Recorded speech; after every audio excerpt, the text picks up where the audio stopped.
Hey, my Legion, how y'all doing today? I wanted to show you the DVD set of Stranger Things. It's made like those old 80s. If you ever grew up in the 80s, you went to the video rental store, and in the 90s, and you saw the VHS. It looks just like an old VHS, but I mean, they had like the larger shaped ones. Right, flip it over to the other side. And you see like the different like wear marks on here like they had on regular DVD. And on the back, this is very similar to like something like Paragon would have, or Media Home Entertainment. The design right there is really cool. Like I said, you see the wear, the VHS thing, because like Stranger Things is the 80s throwback. Yeah, VHS Hi-Fi. Yeah, VHS Hi-Fi, and then like right there would be like they'd have like a little sticker for selling it for the price and stuff. It's pretty cool. Pull, and then you pull it open. Like I said, this definitely reminds me of the printing from Media Home Entertainment, but Media Home Entertainment was usually in blue, and usually they had like a shiny foil in some of their older ones. And it shows like, please be kind, rewind. They usually had that in most of the VHS tapes at the time. And they have the thing right here, and sometimes it would be cloudy. I know there's some that would be like dirty, like around in here too. And then you have like the back of and looks really very convincing, like a VHS tape. And it's all cardboard. That's the amazing thing. All right. It's really cool and convincing. Now you got to flip the. Okay, flip this over. Okay. Let me make sure I'm doing it right. Whoop. Am I doing it right? No. Oh, I'm sorry. Yeah, let's see. You got to flip that up. Flip it. Oh, flip this up. Oh, okay. Just like you're opening up a case. Okay. Yeah, okay. Okay. And it says, friends don't lie. Which is, I think, kind of funny because the whole thing's a lie because it's not an actual VHS tape. But that's also a tagline from the movie. Now, if you flip that open. Okay. Let's flip this open right here. Now, these are the Blu-ray right there. And then if you take this off. And spin it all around. Spin it around. They have the regular DVD right there. And then that's a hidden compartment, and there's a shot from the movie, or show, when the arm's sticking out of the hidden place in the tree that takes you to the upside down. Yeah, it's so cool. Now pull out the poster. Okay. Open that up and show your fans. Okay. Cool.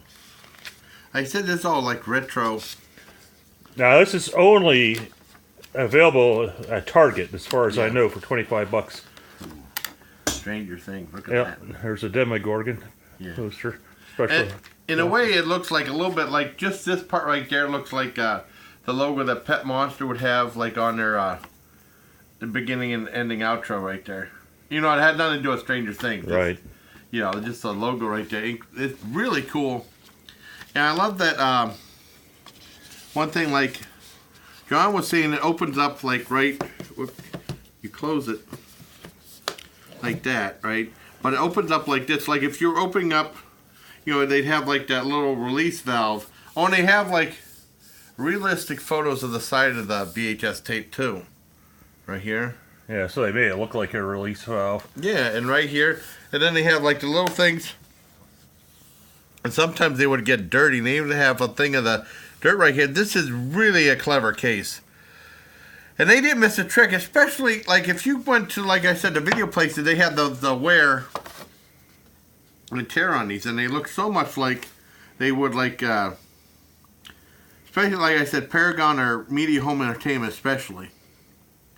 You know, because they specialize in horror films and stuff like that. Not always, but right. I remember, and then the weird thing was, I found about Media Home Entertainment was actually Charles Band. He actually owned that, and he actually owned Wizard Home Video too, and he actually sold that to get into Full Moon Home Entertainment, I think. If I remember, Charles Band would actually hire Italian painters to do the artwork for his VHS covers for movies, which is why a lot of his stuff is highly valuable, the VHS copies, because of that. Yeah. For Wizard Home Video too, like I can't remember which company it was for. It might be the Wizard ones. Yeah, because they had some elaborate ones for like the Invisible Dead and Virgin Among the Living Dead, which I reviewed on my channel. got demonetized. I think it's remonetized now, maybe, but I'm not sure. And some other ones had really elaborate color, like After the Fall of the House of Usher, or Revenge of the House of Usher, or something like that. You know, I mean, like not. Oh, and Hell Train. Hell Train had like a very elaborate cover on there. Right. But some of the other ones, the real classic, didn't need like Zombie. Just had the zombie on there saying "We're coming to eat you," or Day of the Woman, which was "I Spit on Your Grave," had just the girl with the back. And they keep saying that was actually Demi. It wasn't Camille Keaton who was posting that photo. They said it might actually be Demi Moore. It's like an urban legend because Charles Band was actually going out with Demi Moore. That's why she was in that movie Parasite, which he keeps making fun of. But I mean, it's probably much better than Scarlet Letter, which was really bad. So, I hope you like this. This is really cool. I think this is probably one of the most cleverest DVD clased in a long time. But if you remember, like the classic, and not a bad deal for only $25. Yeah, $25 isn't plus bad tax, at all. of course. I love it. But yeah, it was a very clever design they did. But again, I think it's only exclusive at Target. I think it's wonderful. And the show is fantastic. Oh, the show Both seasons are excellent. Yeah, I mean, the show. Whenever the first thing came around, I heard little bits and pieces, you know, and eventually I saw it. I mean, it took me a little while to see the first season when it first came out because there's so many shows out there, and then I was hooked. And then when the second season came out, I saw like a couple episodes that night. And I think I watched the rest of it that weekend. And I did a review. I was kind of the same. When I first saw the trailer on Netflix, I'm like, it doesn't look that interesting.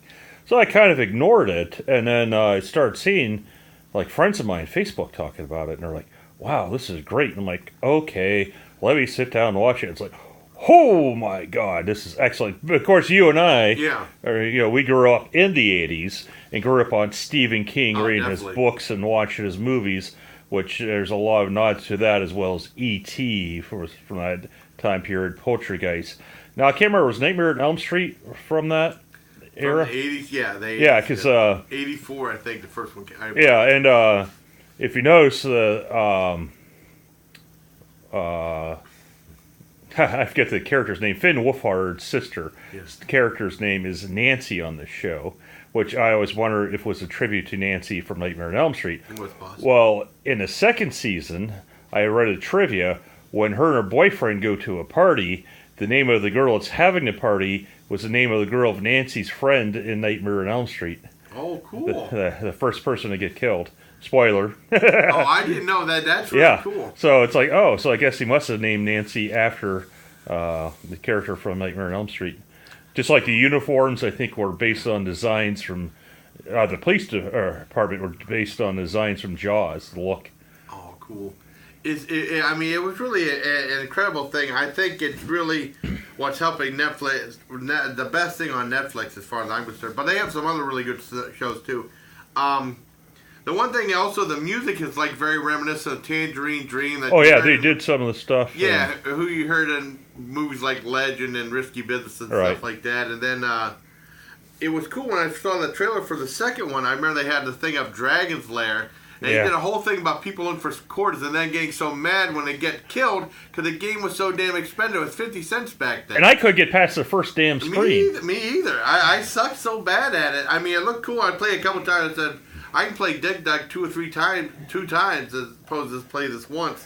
And then they said that they had, on Beyond Stranger Things, they had they would go in the arcade and all the games would be played except for Dragon's Lair because people got so frustrated with it. They didn't supposed to pay 50 cents. But they play like Millipede or Defender or something like cool games like that. Now, when I first saw the trailer for season 2, I completely geeked out because they used Vincent Price's voiceover from Thriller. Yes. And not because the video was good. I was never a Michael Jackson fan. Yeah. I love the video for Thriller, but I'm a huge Vincent Price fan, and me too. To hear his voice in that video when it came out. And then the use it for Stranger Things, too, was just perfect. I'm like, oh, my God, that's a launch promo? Ah! Yeah, it was so cool.